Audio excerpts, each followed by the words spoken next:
అక్రమ గో రవాణాకు పాల్పడితే కఠిన చర్యలు తప్పవు. వాహన తనిఖీల్లో కంటైనర్ పట్టుకుని ముగ్గురుపై కేసు నమోదు చేసిన పోలీసులు.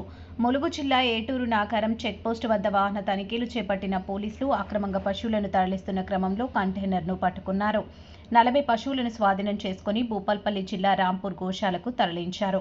గో అక్రమ రవాణాపై జిల్లా ఎస్పీ శబరీష్ ఆదేశాలతో ఏటూరు నాగారం ఏఎస్పీ శివం, ఉపాధ్యాయ సిఐ శ్రీనివాస్ సూచనల మేరకు నిత్యం తనిఖీలు చేసి కట్టడి చేసిన గో రవాణాను యథేచ్ఛగా కొనసాగించడం చట్టరీత్యా నేరమని, ఈ క్రమంలో రవాణాలో ఎంతటి వారున్నా ఉపేక్షించేది లేదని ఏటూరు నాగారం ఎస్ఐ తాజుద్దీన్ గో అక్రమ దందాదారులకు హెచ్చరికలు జారీ చేశారు.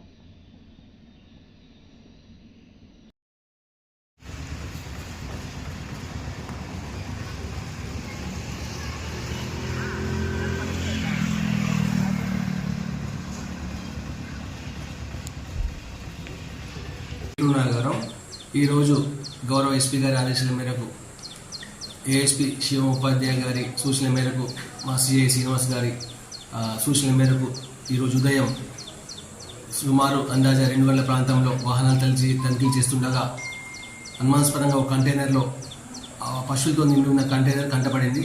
దాన్ని తనిఖీ చేయగా 40 పశువులు ఉన్నాయి. 40 పశువులను గోశాలకు తరలించాము. రాంపూర్ గోశాలకు భూపాలపల్లికి ముగ్గురు పైన కేసు నమోదు చేశాము.